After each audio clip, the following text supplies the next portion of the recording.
Have you ever had that experience where maybe you've been diagnosed with OCD, but then you go back and you start to actually doubt, is that actually accurate? What if I don't have OCD? What if I really am this horrible person with deep, dark desires to harm someone? Hello, and welcome to Christian Faith and OCD with Carrie Bach.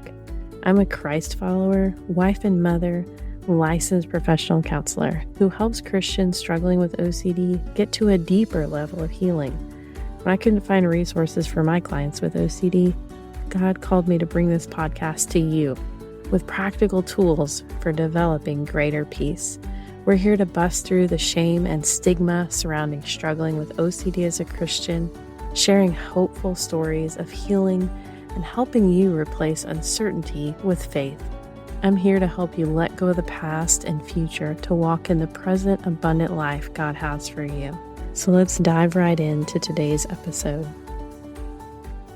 Happy October. I hope that you are enjoying all the fun things that fall has to bring. Here on the podcast, we are doing a very special giveaway in October. We are going to be giving away a $100 gift card to Amazon for anyone who is an email subscriber to the list and who rates and reviews our show on iTunes. There will be full instructions for entering the giveaway in our show notes because I don't want to take up too much time here.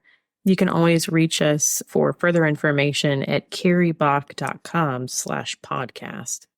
There's one thing I know about OCD, and you probably do too, is that it is super sneaky. And in inference-based cognitive behavioral therapy, or ICBT, that we talk about on the show, we say that OCD is really good at drawing you in with a story. Everyone loves stories, and we can get just really sucked into the imagination of the story. If you're denying the existence of OCD, potentially it could be a way of avoiding it. Avoidance is super common with OCD. It's kind of like if I don't have to acknowledge it, I don't have to deal with it or the need for treatment. If I don't go to that restaurant that I find triggering, I'm fine. I won't have any triggers and I'll be okay. Or if I don't try to do the really hard, scary thing that OCD is telling me not to do, then I give into that avoidance, but I actually feel okay. And it can be hard to accept this diagnosis. It doesn't always look the way that people think it should look, right? So it doesn't always look like cleaning or checking. Sometimes it can look like a lot of ruminating about spiritual things or getting stuck on relationship obsessions, lots of reassurance seeking. Things that people don't typically associate with OCD. Hopefully, we're changing that and we're letting people know more and more, hey, OCD looks like a variety of different things. So accepting the diagnosis, there can be this element for sure of grief and loss. It's scary, it's unknown, and a lot of times it's just easier in the general populace to tell people like, oh, I'm dealing with anxiety. I have some anxieties about driving, because a lot of people have anxiety and people feel like they can relate to it. Unfortunately, in our society, it's a little bit become a badge of honor. Like, oh, I have anxiety somehow means that you're, I don't know, really striving or succeeding or pushing yourself really hard. That's not always a good thing. That's just a side note. What I want you to know is that OCD telling you you don't have OCD is actually a really common obsession. I've had several clients come back to me saying that they've doubted the diagnosis, or maybe that they've tried to find evidence in their life that they didn't have OCD, and they can get really stuck on this. Like, maybe what if I'm making excuses for sin in my life? Like, I'm saying that this sexual thought is an intrusive thought, but maybe it's just really me lusting after this person. What if I really am going to harm someone and you're telling me it's actually OCD and I'm using that OCD as an excuse? Or what if this obsession is not really OCD, but it's part of my identity? It's who I am, like in sexual orientation OCD. What if I really am gay and then I'm using OCD as some type of excuse to deny my inner feelings? If you are dealing with this particular obsession about whether or not you have OCD, the first thing to do is identify that this is OCD. That's your first step always, is being able to identify when OCD is knocking on the door to say, okay, I know what this is. I know this is OCD coming to call. The reason I know it's OCD a lot of times is because it is connected to a very specific anxiety that shows up in your brain, in your body. It can feel like you want to crawl out of your skin. It can cause your heart to race. It can cause you some mild panic symptoms. And a lot of times these things can happen very fast and you can get sucked into that imaginal story very quickly. Your second step is to identify the emotions that come up for you surrounding the diagnosis of OCD. Is there shame for having this diagnosis? You need to know that you didn't cause this. Lots of other Christians struggle too. This is how we can have an entire podcast called Christian Faith and OCD, where we get hundreds of downloads every week for people just like you who are also dealing with some of these same struggles. Doesn't mean you're a bad person. Doesn't mean you're a bad Christian. Didn't cause it. It's just something that happens to people. Is there sadness connected to this diagnosis? It's okay to grieve that. I remember my husband getting his health diagnosis around the time that my mother died. And I thought I was sad because my mother had died. Obviously, I was certainly sad over that. But the piece that was missing was that I never really got to grieve that the person that I married was not going to be able to do some of the things that I had envisioned us doing, or being able to travel as freely as we hope to be able to travel. When you have someone with balance issues, certainly you're not going to be hiking up to waterfalls like we were doing when we were dating. I had to grieve those things. I had to grieve the fact that no one understands this. We go to doctors and we're literally like explaining stuff to them. Or we've had medical professionals say, I've never heard of that before. And that is really a challenging place to be in. And I know some of you with OCD can relate to that because your OCD doesn't look like textbook, typical OCD of what people identify with. And it's okay to grieve that you feel strange or have to constantly explain things to people all the time. It's something that we've just kind of learned to open up about with relatively quickly with people in our scenario because they can see it. It's a little bit different than with OCD. And it's gotten easier to deal with over time. But at first, it was super awkward and uncomfortable and not something that we wanted to talk about all the time because we were still trying to wrap our minds around it ourselves. And you get all kinds of different responses when you share this type of information. You have the people that are trying to fix you. You have the people that are just really sad or feel sorry for you. You have the people that just don't know how to respond or aren't sure what to say. If you're sad about your diagnosis, just know that that's okay. And you can process that emotion. Give yourself time to grieve it and to really work through it, that you have challenges that other people don't have. You have challenges that other people aren't going to understand, even if you try to explain it to them. Maybe the diagnosis for you feels really anxious or overwhelming.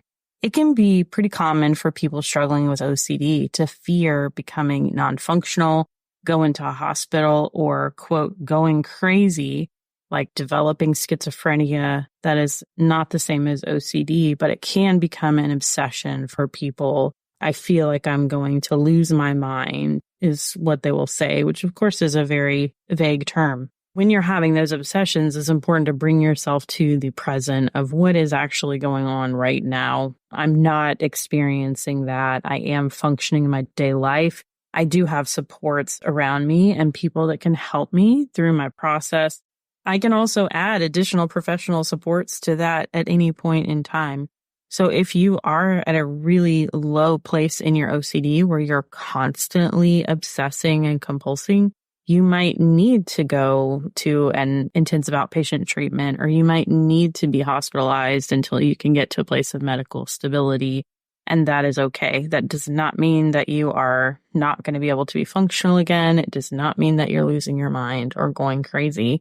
We all have different needs at different points in our life, and that's not anything to be ashamed of either. So I want you to hear that as well. Just knowing that you can feel these variety of different feelings, whether it's the anxiety, the sadness, the shame, and you can work through them to get you to a place of acceptance. You may be angry about your diagnosis. I know some people are mad at God. Why is he allowing me to go through this? Why won't he heal me? What's going on? Anger is a common emotion connected to grief and loss. So feeling those feelings, working through them, talking through them with somebody else, like your therapist or your loved ones, will help you get to a place of acceptance. And then when you're in that place of acceptance, then you can really move forward and know what to do. If I'm really, really stuck on the fact that I've lost my mom, I can't move forward and figure out how to live without her. And essentially that's what I've had to do in this process is I've had to figure out, I think that's a big task of grief that people miss. Now I have a missing person in my life. I have a missing piece that was there my whole entire life. Your parents are there your whole life until they pass away.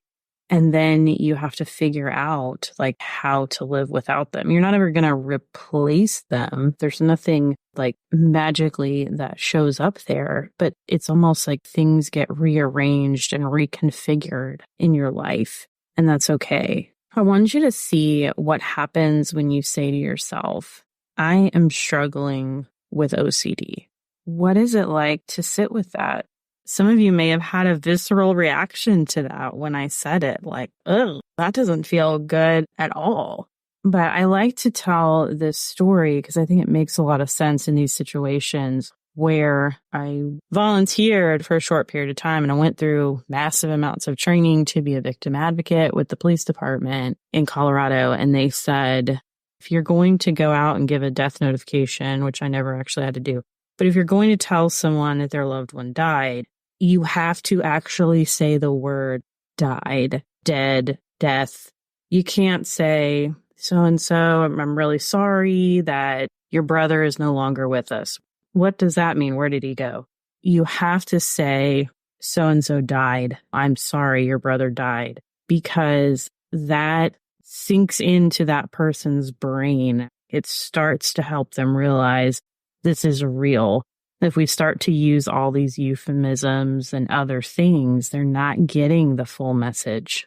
And so that's what we have to do sometimes within ourselves, is sit with hard truths that we don't like. I remember going through the divorce process. I was reading this loss book and there were different things that they wanted you to kind of write on your mirror. And one of the things that I got, actually not out of that loss book, but it was out of divorce care. And it was something to the effect of like, I can't have plan A for my life, which was a huge deal because life had kind of been, you plan out your life in your 20s. So having that acceptance of now being like a young 30-something saying, I can't have plan A, but I can do the best that I can with plan B. So maybe your plan A of life involved not having OCD or not having to deal with the suffering that you're dealing with right now.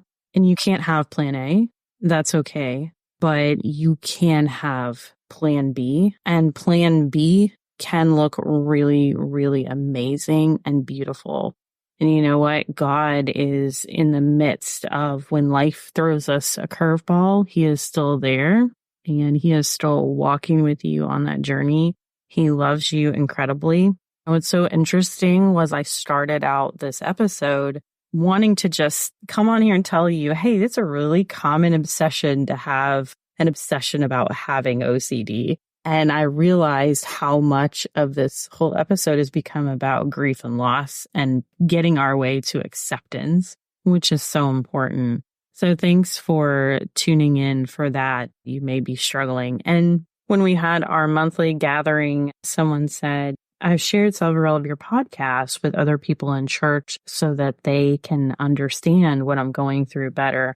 I just loved that. I thought it was so beautiful. And so if you need someone else in your life who is close to you to really understand what you're going through, and if these podcasts help you or are a good vehicle to do that, then I am so happy for you to share it with someone else who can help you and support you along in your process. Be blessed as you go today. Until next time, may you be comforted by God's great love for you. Were you blessed by today's episode? If so, I'd really appreciate it if you would go over to your iTunes account or Apple Podcasts app on your computer if you're an Android person and leave us a review. This really helps other Christians who are struggling with OCD be able to find our show. Christian Faith and OCD is a production of By the Well Counseling. This podcast is for informational purposes only and should not be a substitute for seeking mental health treatment in your area.